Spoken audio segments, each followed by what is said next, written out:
We can start with Gary, then go to Mark Long. Hey, Coach, how you doing? Good.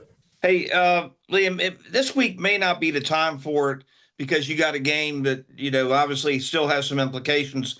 But do you have or have you talked to the younger guys about how playoff football is different? Or do you think that the preparation for the playoffs is going to be significantly different than during the season? Yeah, we haven't had any of those conversations. I agree with what you're saying. I've felt that 2018 we played the Dallas Cowboys in a playoff game, which was my first ever playoff game experience in the National Football League. And I felt from the box a different speed, physicality, all of that in a playoff game versus a regular season game in a lot of ways. Now, I think that the last X amount of games have been, in a lot of ways, around the league, you watch playoff caliber type games, not quite there. I mean, you watch that Rams Seahawks game last week or whatever it was. That was a playoff football game. And you watch a lot of these games around the league. And so I think it's trending that way towards the end of the season as you're playing meaningful games in December and January. And this week for us will be no different. I mean, we're playing for a division. We're obviously playing for a number of things. And for us to go and execute at the level we need to, it needs to be trending towards playoff football. And I think a lot of these guys will understand that this week. Yeah, thank you. Mm-hmm. Hey, Liam, I know it's hard to win in the league, but how big was that win in terms of road game after a road game? You're down, you're a starting cornerback, down two starting offensive linemen, guys sick. That kind of situation is just really hard. And how basically proud of your team are you with that kind of adversity? Very much so. That's the warrior mentality we've been talking about for quite some time since Houston, was getting the job done regardless of the circumstances and regardless of, guys being at 100% or, the amount of people we had sick during the week or the amount of guys playing in different spots they hadn't played or whatever it is, and getting the job done regardless. That's what I'm proud of, is no excuses, no flinch, no blink, just keep competing, especially down 10 on the road. I mean, that was a Super Bowl contending team, right? A few weeks back with a different quarterback. So that's still a damn good football team, a well-coached football team. And, I thought they actually had a pretty good crowd for being in the circumstances they're in. So, that's a good win. Any of these are good, but, to not play great in the red zone offensively and to have a little bit of a slow start as a team, I thought it was a gritty win for our guys. Thank you. Mm-hmm. Mia, followed by Justin. Hey, Liam, now that you've watched the tape back, knowing you had those two starting offensive linemen out, obviously Walker has started a bunch this year. How would you evaluate the play of that front five? I thought they actually did some really good things. Threw it 36 times, I think, and he got hit some, but they were pressuring, they were mixing it up with 3-man, 4-man, 5-man, 6-man pressures. They did a lot. Excuse me. I thought Trevor and the guys up front handled a lot of the things they were doing well.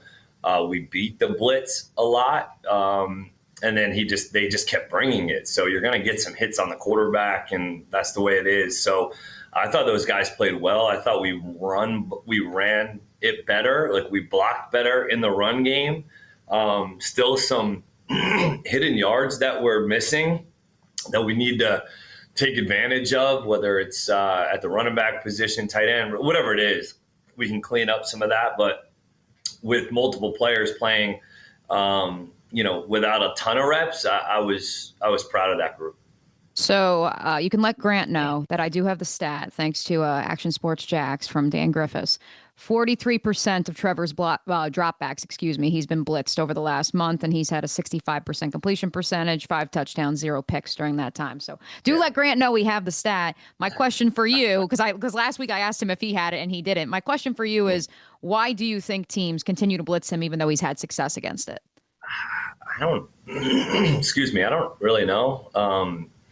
I really appreciate Grant and Spence and Shane, all these guys, their attention to detail when it comes to our blitz plan and the amount of different ways that we were able to kind of beat the blitz yesterday. I thought you look at the second play of the game, that was a check to TJ on that drive, the outcut to Parker, that was a check. The run to DJ Dallas, that was a check. Those were all what we call toolbox plays, and those aren't in the play call.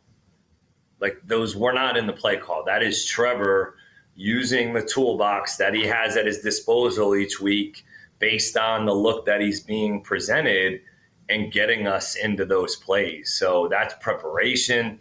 It's, obviously those guys schematically having that plan and coming up with that plan and then giving him those looks throughout the week so that he's prepared for those looks and those moments and going out and executing it at a high level. So I was very proud of the way that Trevor handled the blitz, the way that we were prepared for the pressure. We knew they were going to junk it up more. But as a play caller, it gets hard because you're like, oh, well, we just beat the blitz 3-4 times. I'm thinking it's going to stop, but then it doesn't. And so you're like, well, all right, well, guess we're going to keep doing it. So I thought they handled it really well. Awesome. Thanks, Liam. Mm-hmm. Justin, followed by D-Rock. Hey, Liam, how's it going? Good. You mentioned Houston today. You talked about it last week about the kind of post-game locker room scene. What was it about that loss and after the loss and what transpired in the locker room that has kind of helped you guys win 7 games after that? Honesty, real conversations. I think credit all of us, players, coaches, everybody in here, looking ourselves in the mirror and having some honest evaluations and conversations and taking that information, coaching points, reflection, whatever it is, and doing something with it and doing something about it. So I won't get into too many of the actual conversations and details that occurred, but it was at multiple different positions, multiple different sides of ball. We just needed to have some honest conversations about what we really wanted this thing to look like at the end of the day, and credit this team for being honest with themselves, with each other, and coming together because of it. I mean, so many times we learn and grow in life through hard stuff, hard things, hard times. And football is no different. That's why that's why you want kids to play this sport. It's not for the glory, it's because of the life lessons that you learn throughout this process that helps you become a better person, player, all those things. And I think that's maybe an example of what occurred there. Thank you. D-Rock, followed by Shipley. Hey, Liam, you talked last night about trying to teach this team to close out games offensively. How close do you think you guys are to being able to do that on a consistent basis? And is that basically just another way of developing a killer instinct? Yeah, that's what you're trying to develop. Look, there's a play there, a block, a technique, a call. Like, there's a number of different ways that you can execute better at the end of the game when a team knows you're running the football, right? Like, you're not going to throw it. You got 3 runs essentially to get them to end the football game. And so it is usually the most challenging. That was the most stressful time when I coached for the Rams. Being on the headset with Sean was in 4 minutes. just because you've got an opportunity to win the game, you want to close it out on the offense's terms. And, look, there's a couple things here and there that you can fix, a play call, a detail, a block. It's sometimes just one block that can get made and you end up picking up that first down. So that's why you want to consistently try to do that, because that builds confidence. It builds that killer instinct you mentioned. And, to be able to go forward as an offense, as a team, you want to be able to do those things. I mean, that's what winning teams do. And just building a little bit more on Trevor against the blitz recently, when did you kind of feel like, okay, he's really rolling with this at this point?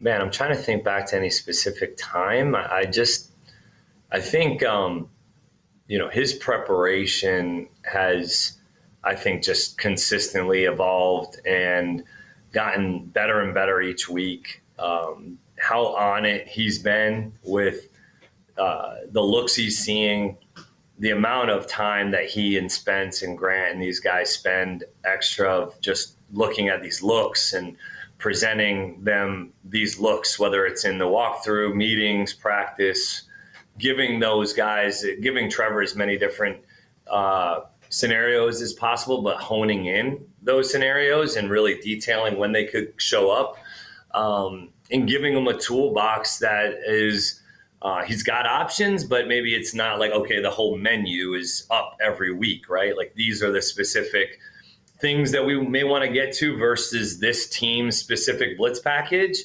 And he's done a nice job executing it. And it's not just him, right? Like, he has to ultimately get us in the right call, but the other 10 have to go and execute it as well. It's not like he's just making one check and it just affects him. It may affect the entire play. All other 10 players have to execute, and credit those guys for being able to do that on a week in and week out basis. Thank you. Mm-hmm. John Shipley. Hey, Lee, thanks for doing this. You talked about going into the game, Jonah Monheim, just not really seeing him in that road setting before. How do you think he did, and what does it do for you as a coach, just now knowing what he kind of looks like in that setting? Yeah, I thought he did a great job. The operation was clean. Didn't feel like there was any, real issues from that standpoint, or handling multiple different cadences throughout the game. His snaps were all really good. I didn't feel any sort of difference. So credit a guy that has prepared the right way all season long. Every week, you really can tell Jonah's locked into the plan. He takes so much from Hainsey. They communicate so much. That group is communicated at a high level, and credit the coaching staff for continuously working with him to get him prepared. And I was proud of Jonah. Thanks, Lee. We can finish it out with Travis, followed by T-Wig. We can take one question apiece. Thanks for doing this, Liam. I just wanted to get your thoughts on the overall special teams game. I know the Colts had a few explosive returns in the kick return game. Just wanted your overall thoughts on that. Yeah, I think, look, the Colts, that's a good special teams group. It's not like I knew when Doolin was activated, I was a little concerned going into the game. He's a really good special teams player, not just in the return game, but he's one of the best gunners in the NFL. So, you knew that they would have a spark there with him. We played a little bit outside of our jobs on a few of those returns that we needed to clean up. And then we had the silly, the block in the back on the, return that we get out to the 50, and instead we're backed up to the 18. That's a 30-yard penalty there. So that was critical. But that being said, I thought our specialists played special. Ross, Cam, Logan. Cam making two critical, huge kicks. Logan flipping the field on a big-time punt where Ray makes a great play as the gunner. Ross was automatic with his snaps, and LaQuint Allen did a great job on teams as well. So a couple things to clean up, but I know that group will continue to respond, and they're doing a great job for us. Thank you. Last one, Tony Wiggins. All right, Coach, thanks for your time. How have you gotten these guys to focus on the next play when a play doesn't go the way, like the lateral or the throw by Trevor? How have you been able to get them, okay, that's over with, let's move on and get to the next play? It seems like it's seamless, but we're used to something else. We're used to them being in that funk for a long time, but under your leadership, they're able to move from a negative play to a positive play really, really quickly. That's a great point. That's something that we've stressed a lot here is playing the next play. Like that, we talk about that so often, and how good, bad, or ugly, what just happened does not matter. The most important thing is the next play. And we've talked a lot as coaches that we've got to be caddies in these games in a lot of ways, where caddy, it's like, man, next shot. It doesn't matter what just happened, right? It's a next shot mentality. Give them the next club and let them go hit the next shot with confidence. I mean, that's really what it comes down to. You go back to Tin Cup and remember in that clip where he hits 7 balls in the water and he just keeps, keep giving you the club. And that's our jobs. Our job specifically on game day is, it does not matter what just occurred. Let's live in the moment. Let's stay where our feet are. Like our whole culture of cleats, commitment, love, energy, authentic, tough, smart. What that means is to be where your feet are. Cleats in the ground, be where your feet are. The next play is the most important play. And that's got to be the way that we live, living in the moment. For us as a team, it's the same reason why we haven't talked about the playoffs. We haven't talked about the division. We haven't talked about the conference. We haven't talked about the Super Bowl. We're talking about going 1-0 each week. And this week's no different. And so trying to keep that focus singular there in terms of next shot, next play, next op. That's what this is about. Tony Baselli says it all the time. This is the most important game in the history of the franchise because it's the next one. Yeah, that's all that really matters. It's the next one. And so winning in this league's hard. Executing in this league is hard. And so you've got to give each other and give yourself a little grace, especially in game where, you might have an awesome play. Well, great, let's feed off that. But the next play is completely its own entity, right? And anything can happen on the next play. Okay, you just screwed up. You had a missed assignment or you got beat one-on-one. Well, okay, go beat his ass the next play. Like, that's what this is. That's the opportunity that we have. That's the beauty of playing the game. And so, we've talked a lot about responding and how to respond. And it's a lot easier said than done. Yeah, appreciate you, Coach. Thank you. Mm-hmm.